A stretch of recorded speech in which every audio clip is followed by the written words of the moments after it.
ଓଡ଼ିଶାର ଦକ୍ଷିଣ ଏବଂ ଦକ୍ଷିଣ ପୂର୍ବ ବଙ୍ଗୋପସାଗରରେ ଯେଉଁ ଲଘୁଚାପ ସୃଷ୍ଟି ହୋଇଥିଲା ସେଇଟା 930 କିଲୋମିଟର ଦୂରରେ ଅଛି ଓଡ଼ିଶାର ଇଷ୍ଟ କୋଷ୍ଟ ଠାରୁ ଏବଂ ଏହା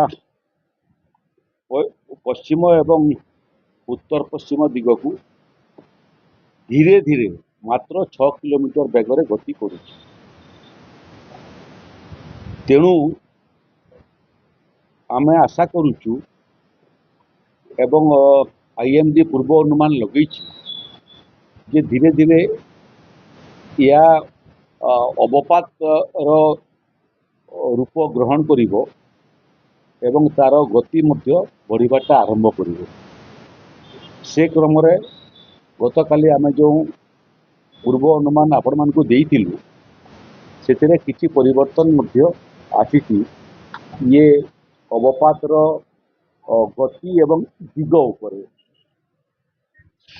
କାଲି 15ଟା ଜିଲ୍ଲାର ଜିଲ୍ଲାପାଳମାନଙ୍କ ସାଙ୍ଗରେ ଏ ବାବଦରେ ଆମର ଆଲୋଚନା ହୋଇଥିଲା ଏବଂ ସମୀକ୍ଷା ହୋଇଥିଲା। ଆଜି ମଧ୍ୟ 30ଟା ଜିଲ୍ଲାର ଜିଲ୍ଲାପାଳ ଏବଂ ଜିଲ୍ଲାର ଅନ୍ୟ ଅଧିକାରୀମାନଙ୍କ ସାଙ୍ଗରେ ବିପର୍ଯ୍ୟୟ ପରିଚାଳନା ବିଭାଗର ବାର୍ତ୍ତାଳାପ ହେଇଛି।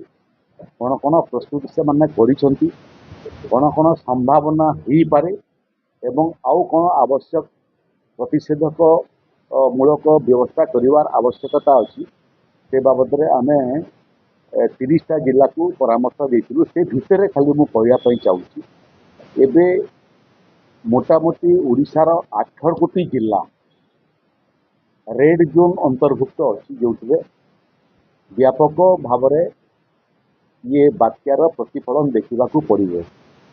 ସେଗୁଡ଼ିକ ହେଲା ଯେ ଯେଉଁଠି ପ୍ରକୃତରେ এটা ল্যান্ডফল করিব কাকেনারা এটা মোটামুটি আপনার মছিলিপাটনম এবং কলিঙ্গপাটনম মঝিরে সেইটা মালকানগিরি ঠাରୁ 200 কিলোমিটর মোটামুটি দূରରେ। ତେଣୁ ଯେଉଁଠି ଲ୍ୟାଣ୍ଡଫଲ୍ କରିବ ଏବଂ ତାର ଗତି ବଢ଼ିବାର ସାଙ୍ଗରେ ସାଙ୍ଗରେ ଆଗକୁ ବଢ଼ିବାଟା ଆରମ୍ଭ କରିବ ସେଥିରେ ମାଲକାନଗିରି ହେଉଛି ପ୍ରଥମ ଜିଲ୍ଲା, ଯେଉଁ ଜିଲ୍ଲା ଏଥିରେ ପ୍ରଭାବିତ ହୋଇପାରେ। ମାଲକାନଗିରିର ସାଙ୍ଗରେ କୋରାପୁଟ ଜିଲ୍ଲା ଯେଉଁଟା ଲାଗିକିରି ଅଛି ସେଇଟା ମଧ୍ୟ ପ୍ରଭାବିତ ହେବ। ନବରଙ୍ଗପୁର ଜିଲ୍ଲା ଯେଉଁଟା ଗତକାଲି ଆମର ମାନଚିତ୍ରରେ ନଥିଲା ସେଇଟା ମଧ୍ୟ ବର୍ତ୍ତମାନ ଇଏ ମାନଚିତ୍ର ଭିତରକୁ ପଳେଇ ଆସିଲା କ୍ଷୟକ୍ଷତିର। ରାୟଗଡ଼ା, ଗଜପତି, ଗଞ୍ଜାମ, କନ୍ଧମାଳ ଏବଂ କଳାହାଣ୍ଡି ମଧ୍ୟ କାଲି ଆମର ଯେଉଁ ଆକଳନ ଥିଲା ସେଥିରେ ନଥିଲା। ଏବେ କଳାହାଣ୍ଡି ଏବଂ କନ୍ଧମାଳ ମଧ୍ୟ ଇଏ ପ୍ରଭାବର ପରିସର ଭିତରକୁ ପଳେଇ ଆସିଛି। ଇଏ ସମସ୍ତ ଜିଲ୍ଲାର ପ୍ରସ୍ତୁତି ବାବଦରେ ଆମେ ଷ୍ଟକ୍ ଟେକିଂ କରିଥିଲୁ ଏବଂ ବାକି 22ଟା ଜିଲ୍ଲା ସେମାନେ ମଧ୍ୟ ଅନ୍ୟ ଜିଲ୍ଲାର ଯେଉଁ ଷ୍ଟକ୍ ଟେକିଂ ତାଙ୍କର ଷ୍ଟକ୍ ଟେକିଂ ବାବଦରେ ସେମାନେ ମଧ୍ୟ ୟାକୁ ଅଧ୍ୟୟନ କରିଛନ୍ତି। ହୁଏତ ଆହୁରି କିଛି ଜିଲ୍ଲା ବଢ଼ିପାରେ ଏବଂ ଇଏ 8ଟା ଜିଲ୍ଲା ପ୍ରଭାବିତ ହେବାର ଅର୍ଥ ହେଉଛି ଯେ ଖୋର୍ଦ୍ଧା, ପୁରୀ, ନୟାଗଡ଼ଠୁ ଆରମ୍ଭ କରିକିରି ଭଦ୍ରକ, କେନ୍ଦ୍ରାପଡ଼ା, ଜଗତସିଂହପୁର ଏ ଭଳି ଜିଲ୍ଲାମାନଙ୍କୁ ମଧ୍ୟ ତାର କିଛି ନା କିଛି ପ୍ରତିଫଳନ ହେବ।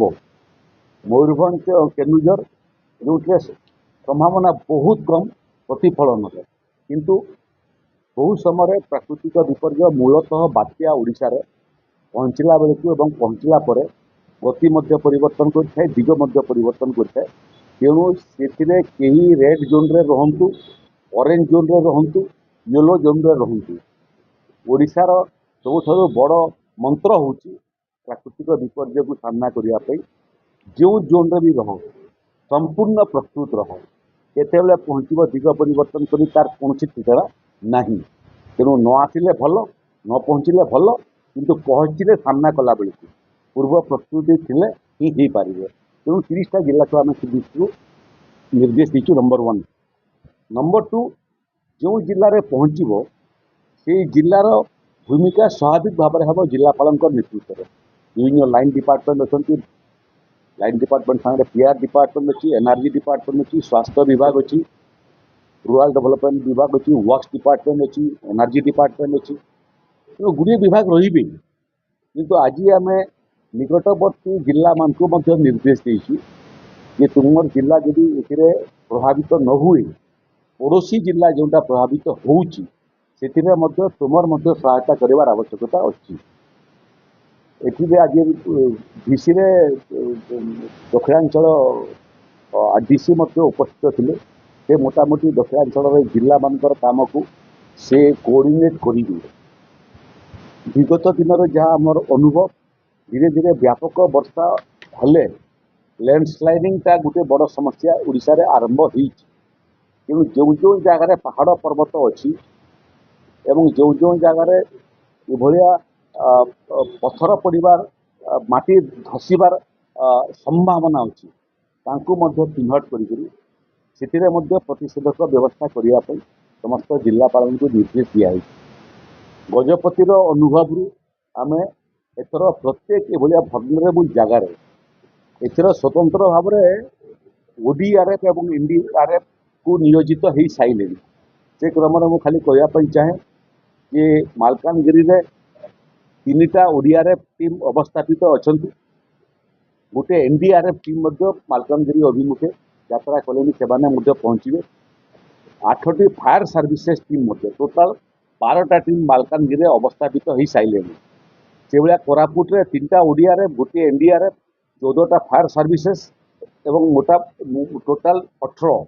नवरंगपुर रे 3टा ओडीआरएफ एठी फायर सर्विसेस 10टा टीम अच्छा सब मिसिक 13टा टीम नवरंगपुर अच्छा, 15टा टीम रायगढ़ में अच्छा जो गोटे एनडीआरएफ टीम अंतर्भुक्त। गजपति में 11टा टीम अच्छा जो गोटे एनडीआरएफ टीम अंतर्भुक्त एवं गंजाम रे 27टा टीम अच्छा, कंधमाल रे 16टा टीम अच्छा जो गोटे एनडीआरएफ भी आम पठेचु।